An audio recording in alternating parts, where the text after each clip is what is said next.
Welcome to the RE Podcast, the first dedicated RE podcast for students and teachers.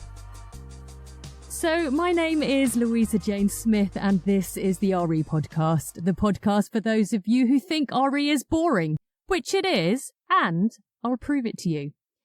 I am delighted this week to be able to welcome Fazal Ahmed to the RE Podcast.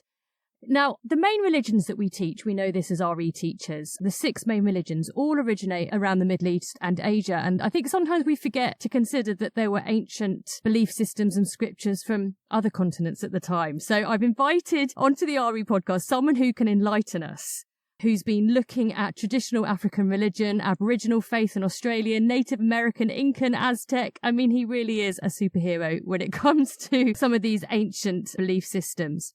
Now, I have to admit it's something I know very, very little about, to the point where I'm not even sure what questions to ask to get the information that we need. So in this scenario, I am the student and Faz is going to be my teacher. So Faz, welcome to the RE podcast. Thank you very much. And I'm really looking forward to learning something. Can you tell us a little bit about who you are, what your day job is and what your specialism is?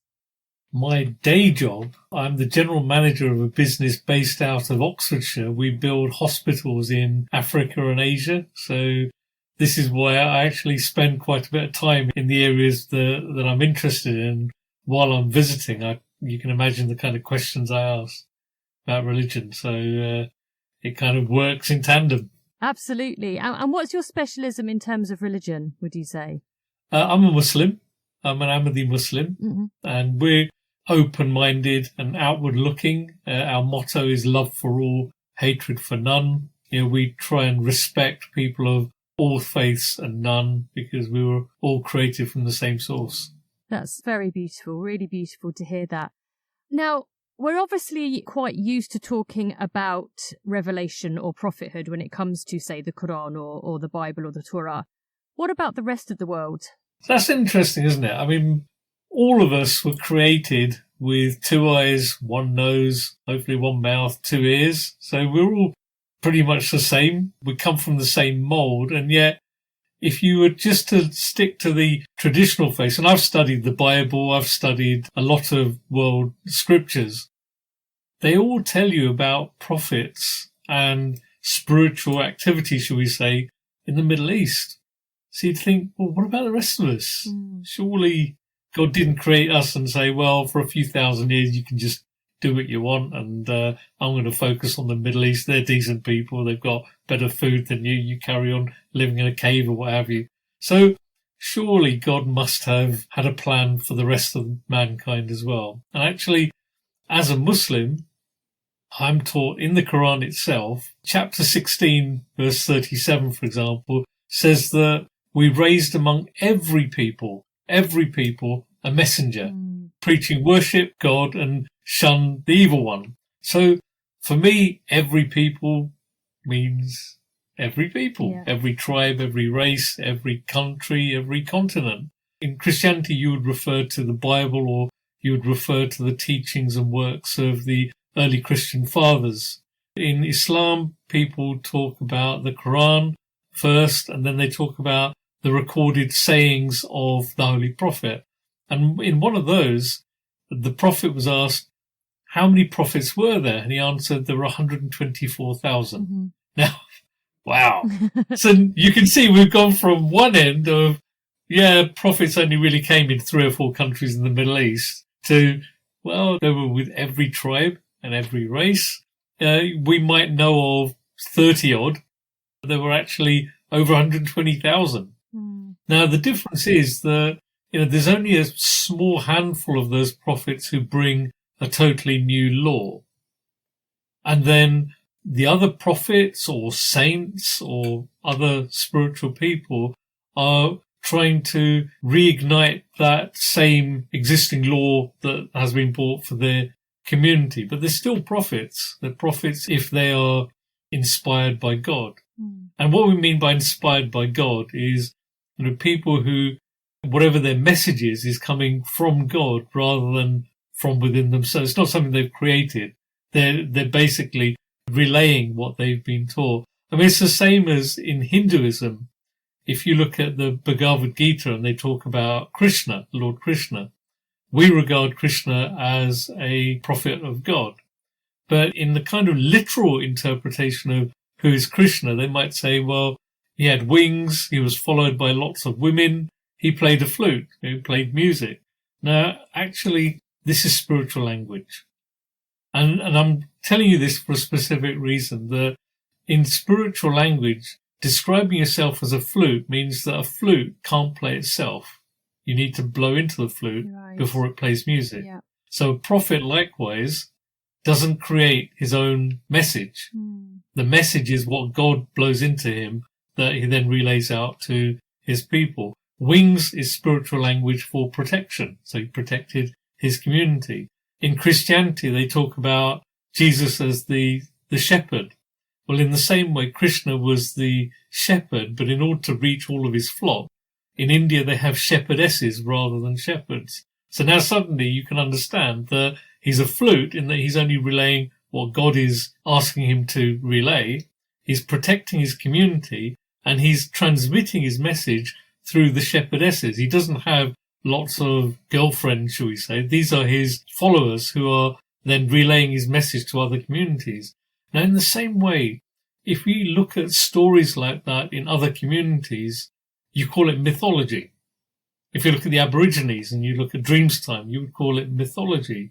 But when you actually delve into it and look at the spiritual language, you see that they could be a religion in exactly the same way. Some of the early fathers that they talk about in Aboriginal religion who paved the way for Dreamstime could have been prophets. And it's the same if you go into Africa. It's the same if you go into Central America. You know, we have a kind of closed view that they can only be religious if they've got a book and if they call themselves a prophet and they wear a funny hat and all the rest of it. But actually, prophets take many different forms. So for us, coming back to that verse about prophets being raised in every people, our interpretation is that we talk about Adam and Eve, don't we? Mm-hmm. But actually we believe that the first person in every race and in every tribe that had that communion with God was their Adam. And so we're searching for the Adam in every race and every tribe. Right, that's really interesting. So what I'm hearing, you're saying that actually a lot of the prophets that are common to certainly us as RE teachers that we're teaching, or that most people's understanding, are those that have had something written down about them. Yes. And that they therefore created a law which is on paper in black and white, and therefore they're the ones that we've remembered. But that actually there are peoples and cultures around the world who have had similar people playing similar roles, but actually there wasn't written down. There was no literature as such. Is that what you're saying? Yeah, so if it's in oral tradition and it goes from person to person, that becomes mythology rather than traditional religion. So just as we talk about Chinese whispers, don't we, where someone has a message and then he relays it to someone, if you go 20 people down, it becomes a kind of garbled message, doesn't it? In mythology, there is a lot of true history and a lot of true teaching, but over the generations, it's taken a slightly different. It sounds more like a kind of fairy tale now, but there are remnants of true teaching in there, and that's what we're hunting for. Yeah, absolutely. And you mentioned their Dreamstime from Aboriginal people. Can you explain what that is for us that, like me, that don't really know what it is? So the Aborigines have been cut off from the rest of the world for around 50, 60,000 years. They came into Australasia. They started to have religious experience and they developed their own spirituality, their own religion, should we call it, which is called Dreamstime. And it's about the relationship between man and nature and the creator. They also have stories about life after death. They also have stories about heaven and earth. So the kind of concepts that we have, they also have, but it's relayed orally. And then across all the different tribes in Australia, they have slightly different flavors of it. But what you will see is there is that deep respect for each other and a kind of cultural hierarchy and respect for the elders. There is a respect for nature. And if you look at Uluru, or Ayers Rock as we used to call it, around Ayers Rock, there are many paths that they tread, which are sacred tracks, if you like, that they go on as part of their religious worship. So I'm not an expert in dreams time, but I've got people actually in Australia doing more research on that. And in the Northern Territories, they are trying to build a rapport with the leaders of the Aborigines and to gain their respect and their trust first, and then to slowly understand what their beliefs are. But they have a much, much richer religious tradition than they're ever given credit for. And I think it's what's interesting. I know that there is a quote, and I don't know who said it, where it came from, that if we destroyed all religion and all knowledge of religion, and then destroyed all scientific knowledge and all knowledge of science, that science would come back the same and religion would come back differently, and that religion is man-made. What's really interesting is if you have a look at sort of Aboriginal beliefs and then maybe compare it to Incan or Aztec or even Celtic or pagan within Europe, there's similarities. So people were discovering these spiritual religious truths independent of one another. So the Aztecs and the Aborigines never had a chat to discuss what they believed. They discovered this for themselves. That revelation came independent. Am I right in thinking that there are similarities between Incan and Aztec and maybe sort of Aboriginal? There are huge similarities. So, if you were to, 3 years ago, I was in Mexico. I visited Chichen Itza. I visited some of the ancient sites, the pyramids as they call it. The pyramids also went through phases of development, and the culture around them, the religion, if you like, around them, evolved over centuries. And then it changed after the advent of the Spanish in Central America with Cortez. But if you go back to the early stories, they talk about Kukulkan, or if you go to Teotihuacan near Mexico City, the most famous pyramids in Mexico, they talk about Quetzalcoatl, the feathered serpent. Yes. Now, on the face of this is mythology, isn't it? But actually, if you ask them, who was Quetzalcoatl? Oh, well, Quetzalcoatl came at a time when we were herding cattle, and then suddenly within 20 years, we built the biggest city in Central America, Teotihuacan, and we built pyramids to the sun and the moon. He started to introduce a code where he said, you shouldn't drink, you shouldn't womanize. He started to introduce a moral code. And then after he went, we are awaiting the second coming of Quetzalcoatl. He's going to come from the east wearing a red cloak. You see where I'm going with this? Yeah. Yes. So, we kind of put them down and say, oh, they must have been headhunters and they killed each other and drank blood. That came much, much later on. These guys developed calendars, hugely accurate calendars. Yeah. When I visited Chichen Itza, I'm an astronomer from training. I actually did my degree in astronomy last century, God knows how long ago. They've got an observatory in Chichen Itza, which is hugely accurate. They used to use certain types of materials to be able to, obsidian and so on, to be able to see the sun safely. They used to observe the Pleiades and certain star clusters and so on. And it was all part of their religious understanding. So such a rich culture, and all you would give them credit for is that they did human sacrifice. Yeah. They're finding through radar, they're finding hundreds of temple complexes in Guatemala, in Nicaragua, in Mexico. So this was a massive community. And even some of the oldest temples, not just in Mexico, if you look in that region, they're finding other places. There's an ancient site called Corral in Peru, which is thought to date to 3000 BC, which has pyramids. It has alignments to the stars.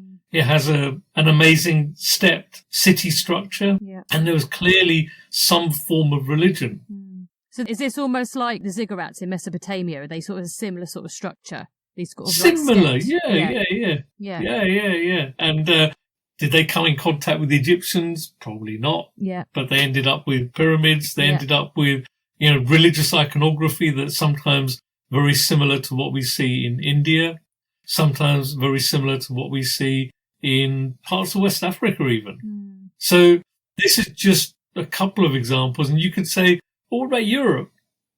Europe's adopted everyone else's religions. We've outsourced our religion to Asia or the Middle East. Did God not have any connection with Europe? Mm. I did my university thesis on Stonehenge. Okay, yep.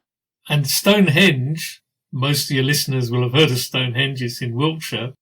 On the face of it, it's just a set of stones. Huge stones, megaliths, but a set of stones. And it's from around 2,500 BC. But, when you look at structures, even what we've got today, if you wander through Manchester or Birmingham, you'd see brick structures, you see posters, you see all kinds of stuff. If the city decayed, for those of you who remember back to the original film Planet of the Apes, if you go back to New York City a few hundred years later, all you'll see is the kind of brick remnants. The rest of it will have decayed. Mm. And that's what we've got at Stonehenge. At the time, they would have had fabric banners. They had a massive causeway, a walkway leading into Stonehenge. It was a religious complex, a huge religious complex. And that's just one example. In Malta, they have Hajj Hakim, which is almost 6,000 years old. It's from around 3,700 BC. And there again, you find amazing, huge stone structures for anyone that's ever been there. So how did people in Europe suddenly decide, you know what, let me get a few hundred people, those huge boulders, 20, 30 miles away, let's haul them on top of this hill and build some round thing. We'll just confuse people in a few thousand years' time. They'll think, God, what were they building? Maybe space aliens landed in Wiltshire. No, we'll just confuse them. Is that what they really did? No. Yeah. There was religion in Europe. There were prophets in Europe. So some people think that Stonehenge is a calendar. Other people think it was a burial site. What's your understanding of the purpose of Stonehenge? So it certainly had something to do with ritual or something that reflected the beliefs of those people. So what you find in early cultures and early religions is that an understanding of the seasons is vitally important to them. Mm. And when they track heavenly bodies, the main things they could see, there was no light pollution at that time. They could see the sun, the moon, the planets, the stars. They could see the Milky Way. Can you imagine if there's no TV at night? There's no radio, there's no podcasts. It's dark. And so you're coming in and out of your cave and you're looking up and thinking, wow, what is that? Who built that? What is that over there? They would have been fascinated by that. Fascinated. Mm. And they would have spotted over time that sometimes in the year, that star rises over there, over that hill. And then other times of the year, it rises over there and then it swings back again.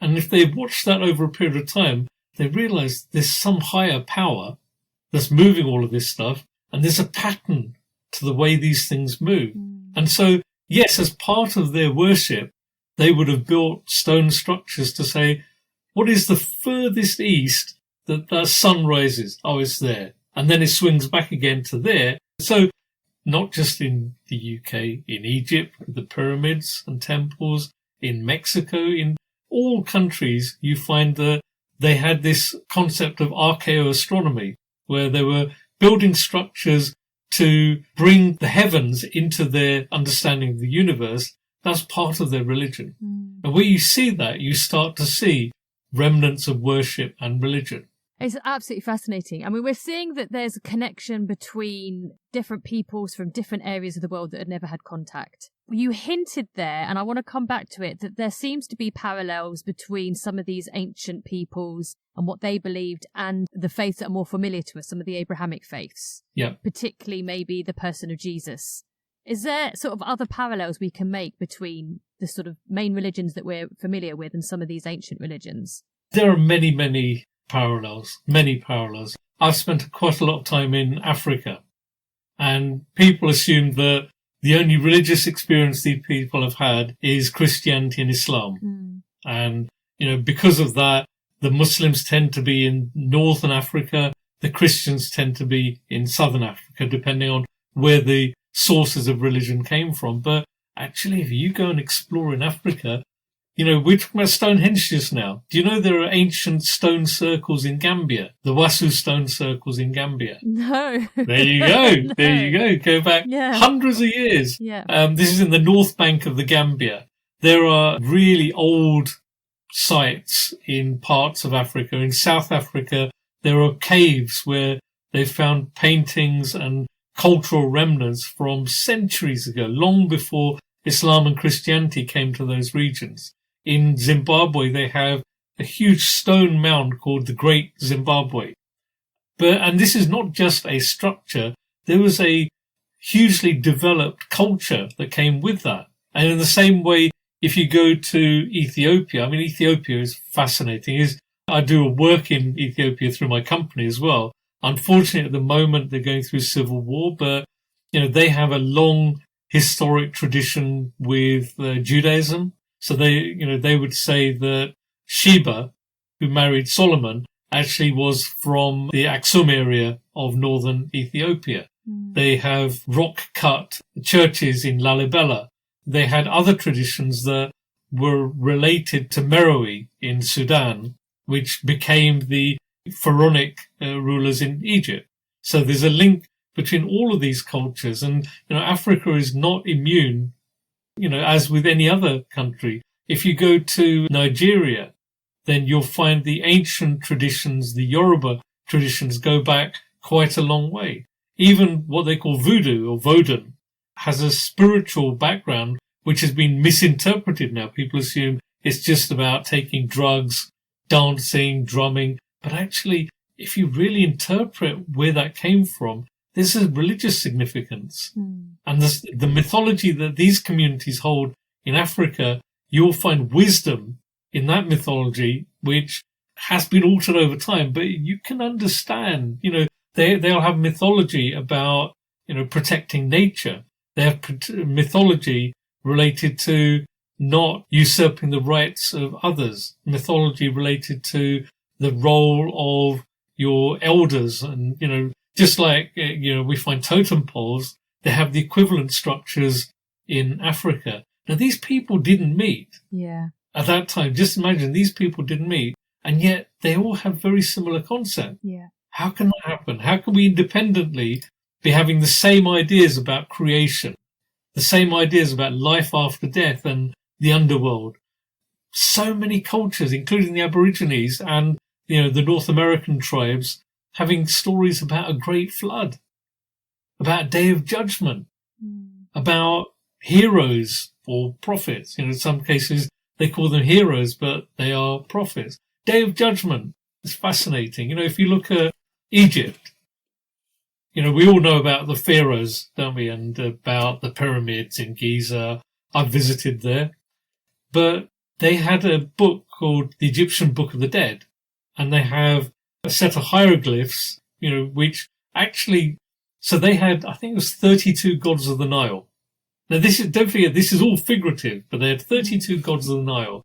And when you died, you would be sent to the 32 gods to account for your deeds during your life. And one of the gods would ask you about, did you steal? And there's a hieroglyph that is basically like this. So it's like that, then a bigger one, then that. And it's basically that. So they're asking you, did you commit adultery?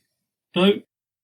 Did you steal? No. And they ask you all of these questions. And at the end of it, they measure your heart against a feather, the feather of Ma'at. Yeah. And if you're good, you go to heaven. If you're bad, you go to the underworld. Yes, it's different iconography, but it's not that dissimilar to what we believe, is it?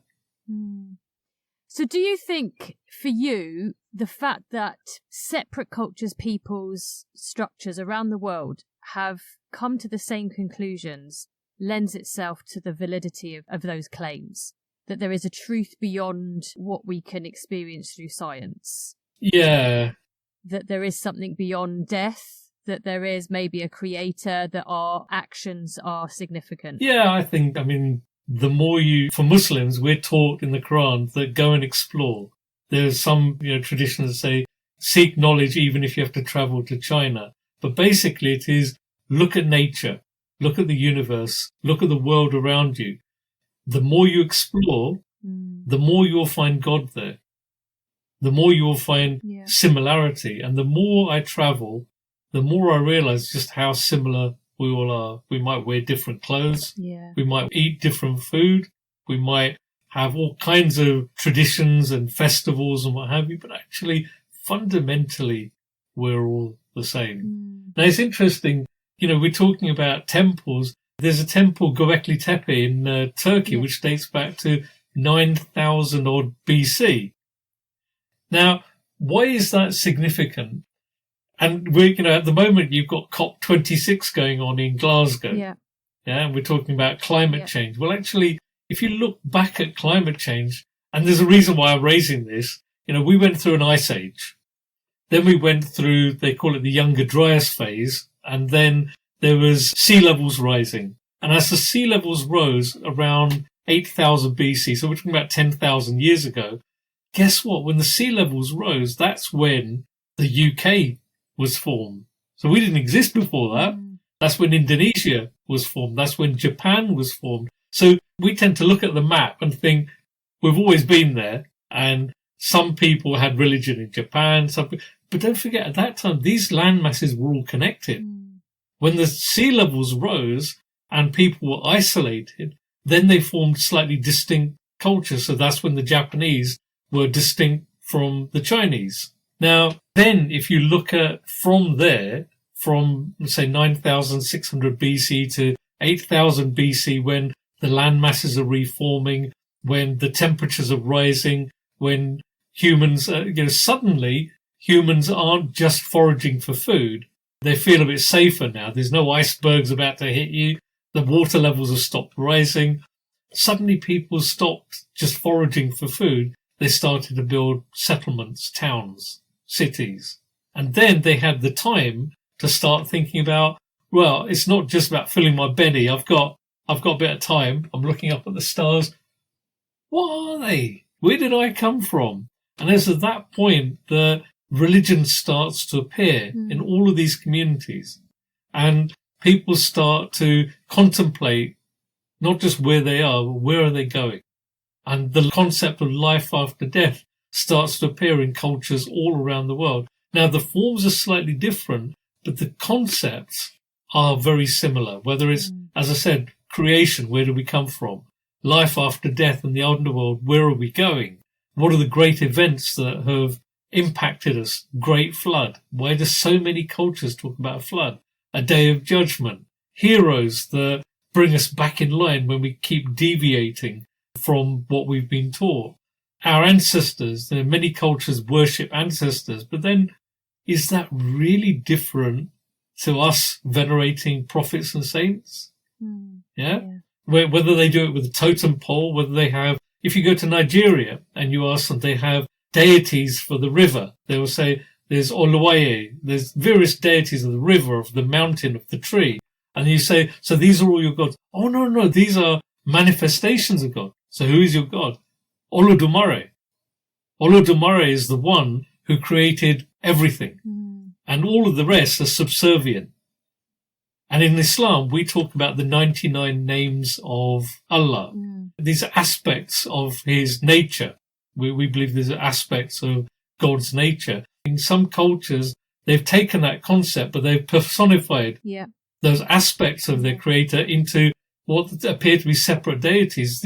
Over centuries, that's become what we look at as polytheism. But in its original form, they would have believed in one God. So this is going to be a lifetime's work, and long after I'm God, people will be doing that. But we're searching for those early roots of religion all around the world. And do you think it's interesting what you're saying, that as the world kind of got split up, that was quite a significant shift? And I'm reminded of this lovely story I heard of an international space station where there were people from sort of around the world that were going up into space together on their little ship. And as they pull away from Earth, as they take off, they're all pointing out their own countries. And as they get further away from Earth, they start talking about their continent. So everybody from the same continent feels, oh, look, there's our continent. As they went further away and they could see the whole of the world, they suddenly went, there's our Earth. And that the further away they got from Earth, the more connected they felt to each other. Absolutely right. And I think that's just such a beautiful metaphor for what you're talking about. And what I'm aware of is that, and I don't know if you can explain this, but do you think that we misinterpret or we misrepresent some of these ancient cultures in a really negative way? You know, this idea of we look at it through a colonial lens. So we look at something like voodoo, and actually it's seen sort of a menacing, evil, terrible thing, when actually at the heart of it is something quite beautiful. Yeah, I would say that's absolutely right. I mean, it's interesting, isn't it? All around the world, unfortunately, religion is connoted with violence and warfare. Yeah. And you go to Palestine and the Jews seem to be at loggerheads with the Muslims, and the Christians and sometimes are at loggerheads with the Muslims. And we go back to history and we talk about the Crusades. The land, if you look above, as you said, there's no country demarcations when you look from space. It's just land, isn't it? It's just land. Mm-hmm. Yeah. My son once asked me what countries were. And I said, they're invisible lines drawn on the earth to control people. You know, because actually it's a meaningless concept that there's a bit of land and we've put an imaginary line and we've decided that you can go there and you can't go there and you have to do what they've said and, you know, you don't belong in our country. It is a bit silly and meaningless if you think about the sort of universe as a whole and the history of life in this universe. It's a meaningless concept. So take it a step further then. Take it a step further, Louisa. If you're looking from space, can you see any lines saying this is where this religion starts and stops? No. You don't, do you? Exactly. Absolutely. Absolutely. And the other thing I was just thinking is that, and this is something that's come up on a podcast before, that just listening to you talk about these ancient cultures and their relationship with nature, that it feels like as a human race, and you mentioned there the climate change stuff that's going on at the moment, we're rediscovering what these ancient people knew, which is that our relationship with nature is fundamental and that we have to work in harmony with nature. And it's like we learnt that 9,000 years ago. Yeah. Science came along with all this lovely stuff and technology and progress. And now we're going, oh, actually, hold on. We've got to now rediscover those ancient truths again. You know, one other thing I want to just get you to think about is, you know, as I said, you look down on the earth and sometimes you would say, oh, Buddhism is over there. Taoism is over there. Judaism is over here. Zoroastrianism is over there. Christianity is here. Islam is that bit over there. And, you know, but it doesn't actually look like that from space. Now, in the same way, you've heard of the Silk Route. Yes. There were people traveling between Europe and the Middle East to China and back again. Now, on the one hand, Marco Polo went from Venice through Central Asia. My family's originally from Central Asia, from Uzbekistan and Iran and some of those countries. He went there. While he was in Central Asia, he saw that the Mongol tribes would eat meat with this concoction made of wheat. And so when he got to China, he started showing them that I've seen these guys eating this, and they turned it into noodles. And then when he eventually got back to Italy, he showed his people that, and they turned it into spaghetti. But it's the same thing, isn't it? Yeah. It's the same thing. That's how food has travelled across the world. Yes. In the same way, on the Silk Route, people were trading religious concepts. So the Romans, for example, had Mithraism. They adopted elements of Zoroastrian culture in their religion. The Greeks and the Romans traded gods, which is why whether you look at Neptune or you're looking at, they're all the same kind of pantheon of gods that they had. In the same way, what this teaches us is that nobody has a monopoly on wisdom. We all interpret what we've been taught, but actually, surely we should learn from each other. Yeah. Now, I was born in this country. I live in Wimbledon. I was born here. I support AFC Wimbledon. This is where I'm from. And yes, I'm a Muslim, but I've studied the Bible, and some of the things that strike me the most are when Jesus said, if you're at an event, don't go to the front. It's better to sit at the back and be invited forward than to sit at the front and be asked to go back. There's so much wisdom in the Bible and in the teachings of Jesus. In the same way, even if you look at the Christian fathers and Christian tradition in this country, one of my favourite poems is Footsteps in the Sand. Yeah.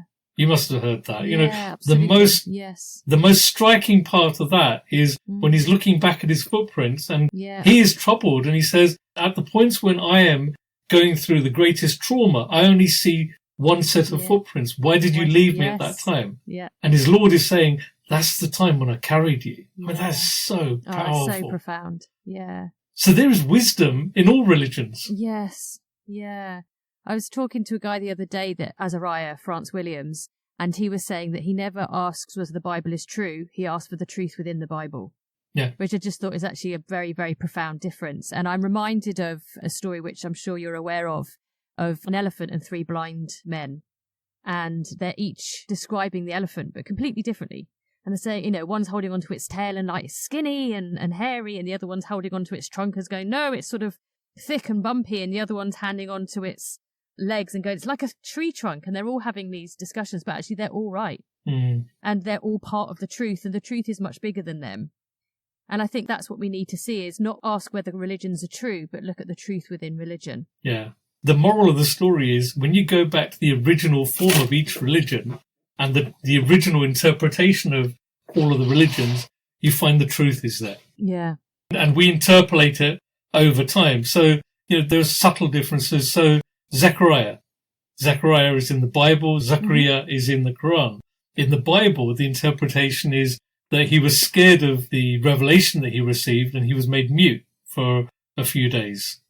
In the Quran, it says that he was so grateful for the revelation he was given. He said, give me a token. What can I do to show my language and don't speak to people?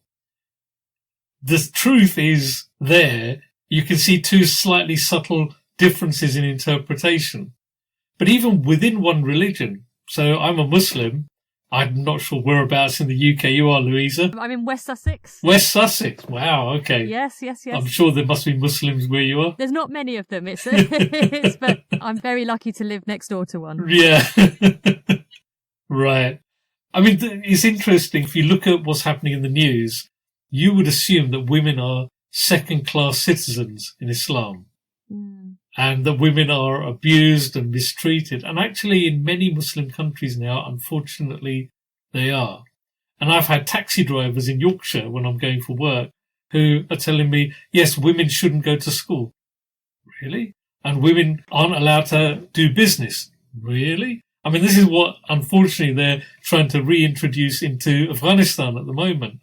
And then I say to them, who is your prophet? Well, it's the same as you. It's the Holy Prophet Muhammad. So, who did he marry? Well, he had his wife. And I said, who was his first wife? The woman he spent the majority of his time with? Hazrat Khadija. And she was older than him. She was 20 years older than him. Yes. And what was their relationship before? She was a businesswoman. Yeah. He was her employee. Yeah. And she carried on her business after they got married. So the Holy Prophet never said to people, women cannot do business. His wife was a businesswoman. Yeah. And what about education? One of his wives, Hazrat Aisha, is known as the mother of the Muslims. Most of the recorded sayings of the Holy Prophet come through Aisha. And she recorded them and taught all of the Muslims about the interpretation of those. And all of that comes through her. And so there were many through the early history of Islam. Some of the earliest universities, for example, in Marrakesh, in Morocco, were built and run by women. Women paid all of the money for those. And therefore, this idea that women shouldn't be educated, that's ridiculous. That's not the Islamic teaching. Yeah. The Islamic teaching is actually the opposite. It says that if women are educated, then your next generation are likely to be of a better standard. If women are not educated, then who's going to teach the children? Yeah. So there is an onus on us to ensure that women are educated. And yet that's not the practice, the observed practice in many so-called Muslim countries. And it's the same in Christianity. There are diverse views about, if you go back to the early Judeo-Christian sects, the Essenes, the Encratites, the Elkosites, you would find that the reason they had to have the Council of Nicaea in 325 was to say, all right, there's lots of different views on who Jesus was and what his nature is. We're going to say now that he's the Son of God. Yeah. And these books are canonical and the rest of you are going to hell. And we ended up with the canonical Bible. But there are many non-canonical books, or apocrypha even, which could be just as valid, but somebody made a decision at that time that these are right and these are wrong. Yeah. So this is human tradition. We like to become arrogant and say, I'm right and you're wrong. Yeah. But there's wisdom everywhere. Yeah. And the more you explore, the richer your religious experience becomes. Yeah, absolutely. You have to be open-minded. Absolutely. That's such a beautiful way to end, I think, that actually we have to go back to where we started, to our origins, to truly understand anything. And all too often we see through things through a Western lens or through a modern lens or through, a white lens. We have these things that it skews our vision. Or a brown lens. Or a brown lens, a female lens, a male lens, and actually that's what's happening in RE at the moment, is that we're trying to look at things from different people's perspective and through different lenses to actually truly understand the truth within things, and whether that's decolonizing our curriculum or maybe introducing some of these ancient religions to actually have a look at the connection between all humans throughout history, all over the world, and seeing those common themes and that connection rather than compartmentalizing everything, which is what we tend to do. Yeah. If there's sort of anything final you'd like to leave us with, what would that be?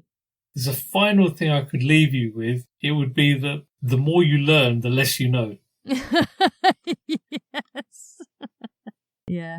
So I travel around the world. As I said, I did my degree in astronomy. The more I explore, the more dumbstruck I am that, my God, how little I really know. Yeah. And I think, interestingly, the less you know, the more you think you know. Yeah. That's my experience. If we could take that away and become a bit more humble and a bit more respectful of each other. As I said, as Ahmadi Muslims, our motto, we're persecuted by Orthodox Muslims around the world, but there are many good Muslims everywhere, and there are many good Christians everywhere. And our motto is love for all, hatred for none. And that doesn't just mean, don't go around poking someone and hurting them. It also means have respect for each other's viewpoints. Yeah. Have respect for each other's culture, for each other's faith. And then if you start from that point of view, you talked about lenses, there's a lens, a respectful lens. If you have a respectful lens, you'll suddenly find wisdom in places that you didn't expect it. Yeah. 100% beautiful way to end. Fazal Ahmed, thank you so much for coming on the RE podcast today. Pleasure. Thank you. Thank you. My name is Louisa Jane Smith, and this has been the RE podcast. The podcast for those of you who think RE is boring, which it is. We just proved it to you. But thank you so much for listening to us bore the life out of you.